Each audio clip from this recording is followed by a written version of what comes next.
নমস্কার বন্ধুরা, village food process চ্যানেলে আপনাদের অনেক অনেক স্বাগত জানাই।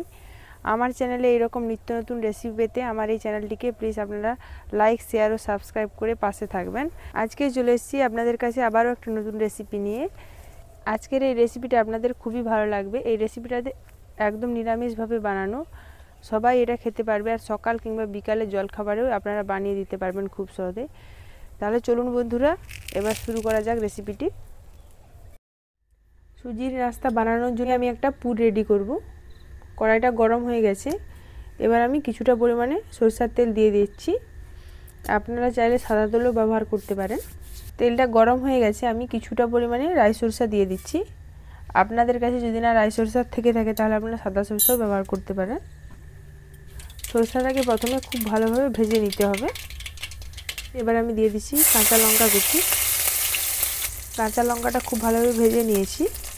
এবার দিয়ে দিচ্ছি আমি সরু সরু করে কেটে রাখা কুচনো বিটটাকে আমি প্রথমে খুব ভালো করে ভেজে নিয়েছি। এবার আমি আরও কিছু উপকরণ দেব। এবার আমি দিয়ে দিচ্ছি ছোট ছোট টুকরো করে রাখা গাজর।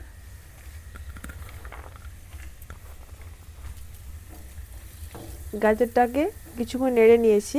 এবার দিয়ে দিচ্ছি আগে থেকে কুচিয়ে রাখা ছোট ছোট করে বাঁধাকপি। বাঁধাকপিটাকে আমি একটু নেড়ে নিয়েছি। এবার দিয়ে দিচ্ছি আমি সবুজ মটর। আমি এখানে শীতকালীন সবজি দিয়ে বানাচ্ছি, আপনারা চাইলে আপনাদের কাছে যে কোনো সবজি দিয়ে আপনারা এই পুরটা রেডি করে নিতে পারবেন। দিয়ে দিচ্ছি স্বাদ মতো লবণ, হলুদের গুঁড়ো। লবণ আর হলুদটাকে দিয়ে খুব ভালোভাবে সবজির মধ্যে আমি মিশিয়ে নেব। আমি একদম এটাকে নিরামিষ পুর বানাবো, তো আপনারা চাইলে এতে পেঁয়াজ, রসুন, আদা যে কোনো কিছু ব্যবহার করতে পারেন। সমস্ত সবজিগুলো খুব সুন্দরভাবে ভাজা হয়ে গেছে। এবার আমি দিয়ে দিচ্ছি ছোট ছোট টুকরো করে রাখা টমেটো।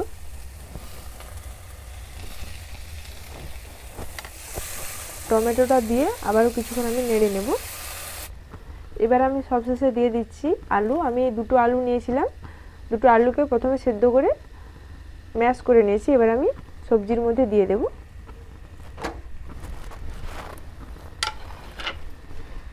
এই পুরটা খেতে দারুণ টেস্টি হয়। এবার আমি সবশেষে কিছু মশলা দিয়ে নামিয়ে নেব।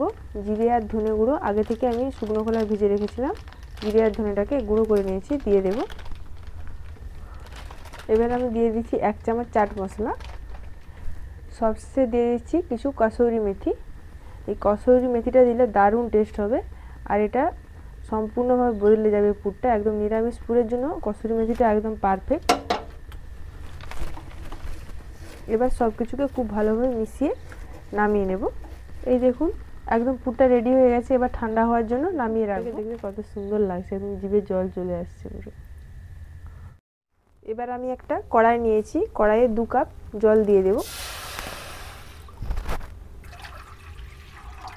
এবার দিয়ে দিচ্ছি আমি স্বাদ মতো লবণ। জলটাকে খুব ভালোভাবে গরম করে নিতে হবে প্রথমে। এবার দিয়ে দিচ্ছি আমি 1 চামচ সাদা তেল। কড়াইয়ে আমি 2 কাপ জল নিয়েছি। এবার দিয়ে দিচ্ছি আমি 1 কাপ পরিমাণে সুজি। সুজিটাকে এভাবে নেড়ে নেড়ে একটা শক্ত ডো তৈরি করে নেব। খুব বেশিক্ষণ লাগবে না ডোটা তৈরি করতে।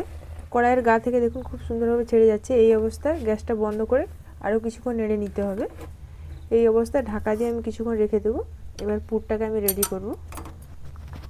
এবার আমি পুরটাকে চৌকোনা শেপ দিয়ে দেব আর গোল শেপ দিয়ে দেবো। আপনারা চাইলে আপনাদের পছন্দ মতো শেপ দিতে পারেন। আমি শেপ দেওয়া হয়ে গেছে, চৌকোনা গোল শেপ দিয়ে নিয়েছি। এবার আমি আগে থেকে যে সুজিটাকে পাক করে রেখেছিলাম সেটাকে এবার থেসে নেব। সুজিটাকে খুব ভালোভাবে থেসে নিতে হবে। এই দেখুন খুব সুন্দরভাবে একটা ডো তৈরি করে নিয়েছি। আমি একটা পেপার নিয়েছি, তো এই পেপারটা প্রায় প্রত্যেকের বাড়িতেই থেকে থাকে। এতে আমি কিছুটা পরিমাণে সাদা তেল প্রথমে মাখিয়ে নেব। খুব ভালো করে মাখানো হয়ে গেছে পেপারটাতে সাদা তেল। এবার আমি আগে থেকে যে ডোটা বানিয়েছিলাম এর থেকে কিছুটা পরিমাণে লেচি কেটে নেব। হাত দিয়ে একটু হালকা করে গোল করে নেব। এবার আমি এটাকে বেলে নেব। পেপারের মাঝ বরাবর রেখেছি। এবার আমি বেলনি দিয়ে এটাকে বেলে নেব।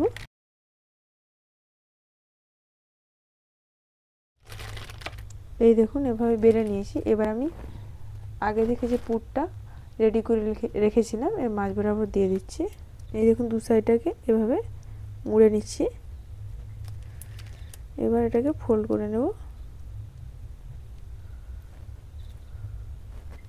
এবার এই সাইডটাকেও ফোল্ড করে নিচ্ছি। কোনো রকম আটা বা ময়দার কোনো রকম চিট লাগলো না, দেখুন খুব সুন্দরভাবে লেগে গেল। তো এটা ভাজার সময় একদম খুলবে না।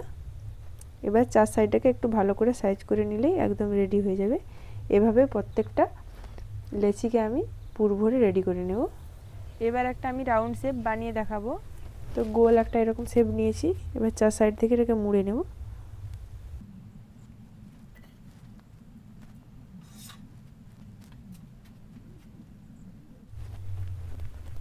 এই দেখুন হয়ে গেছে। এই দেখুন আমার এতগুলো শেপ দেওয়া হয়ে গেছে। এবার আমি ভেজে নেব। কড়াই পর্যাপ্ত পরিমাণে তেল দিয়ে দিয়েছি। তো তেলটা খুব ভালোভাবে গরম হয়ে গেছে। এবার আমি লো টু মিডিয়াম আছে এগুলোকে ভেজে নেব।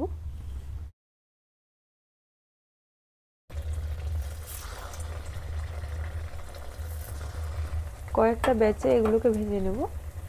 এক সাইডটা একটু কিছুটা টাইট হলে এগুলোকে উল্টে পাল্টে ভেজে নিতে হবে।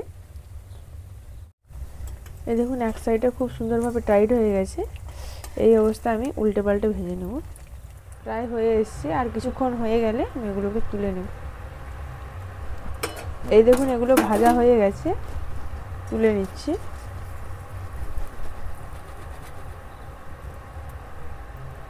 এবার এগুলোকে একটা প্লেটে রেখে দেবো ঠান্ডা হওয়ার জন্য। আবারও একটা ব্যাচে দিয়ে দিচ্ছি।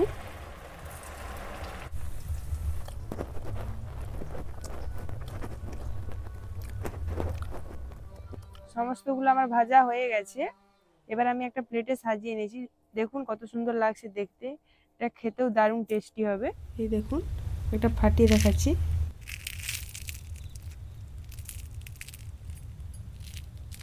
দেখুন পুরোটা পুর ভর্তি, একদম কি সুন্দর মুচমুচে আর ক্রিস্পি। আর এটা শুনেই বুঝতে পারছেন। আজকের এই রেসিপিটি আপনাদের কেমন লাগলো তা আপনারা অবশ্যই কমেন্টে জানাবেন। আর যদি ভালো লেগে থাকে তাহলে আমার এই চ্যানেলটিকে লাইক, শেয়ার ও সাবস্ক্রাইব করে পাশে থাকবেন। আজকের মতো ভিডিওটি আমি এখানেই শেষ করছি। ফিরে আসছি নতুন একটি রেসিপি নিয়ে। আপনারা সবাই ভালো থাকবেন, সুস্থ থাকবেন, সাবধানে থাকবেন। ধন্যবাদ।